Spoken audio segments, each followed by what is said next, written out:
Hello, how is everyone doing? It is your fallen angel back with another video.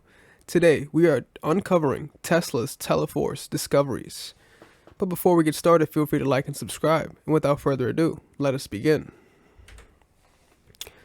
Nikola Tesla's TELEFORCE discoveries evolved between 1900 and 1940, consisted of a new way to produce rays in free air with a vacuum, a new way to create a very great electrical force, a new way of magnifying the force, and a new way and a new means of electropropulsion.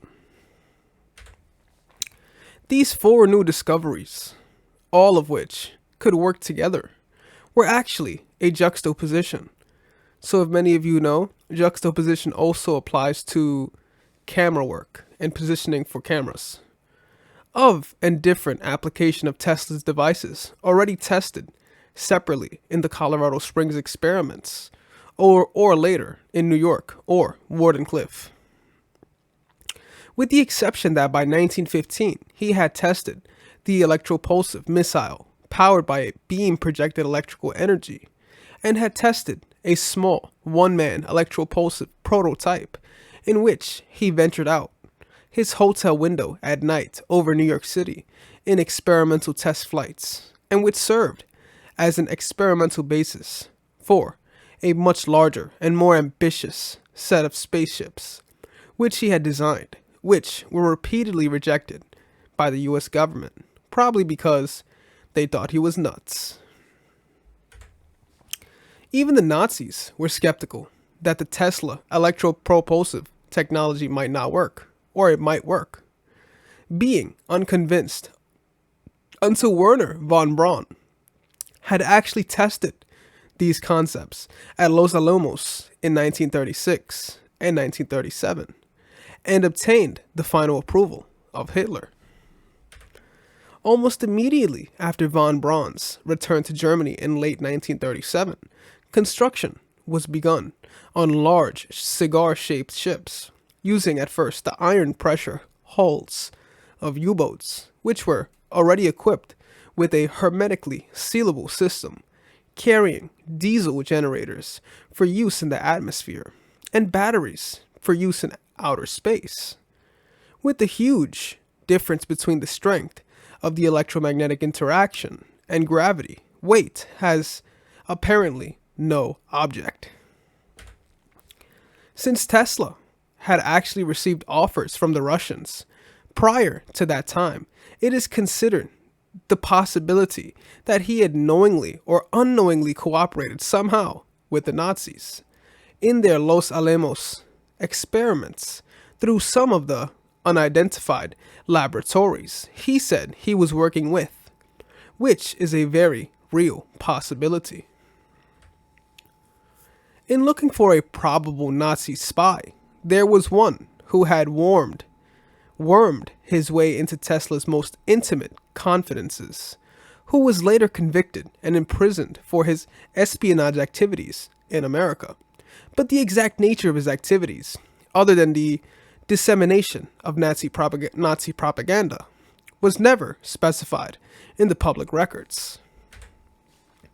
This connection was the most probable explanation for how Tesla's electropulsive discoveries found their way to the Nazi P2 project, with all elements coinciding perfectly in time.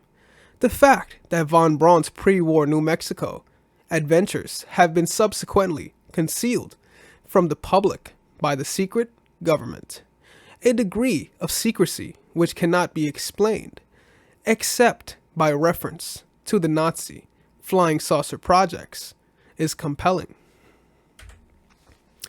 The fact that a personal friend to an American rocket scientist named Peter Van Dresser, who was angered by Dr. Robert Goddard's pre-war work with von Braun, and who was present in New Mexico since the 20s and was intimately familiar with the 1930s liaisons to von Braun's secrets, Los Alamos activities left little remaining to be proven.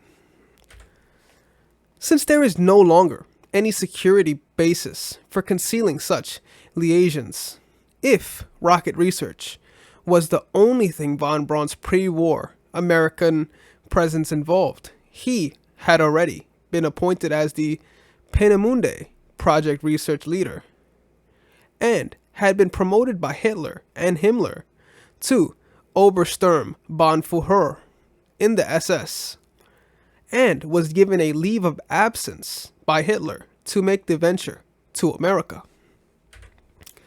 Dr. Robert Goddard, whose New Mexico laboratory was at Mescalero, with his launch area at Eden Valley near Roswell far to the south, was not involved in any known pre-WWH research at Los Alamos, and probably knew nothing of von Braun's secret project there.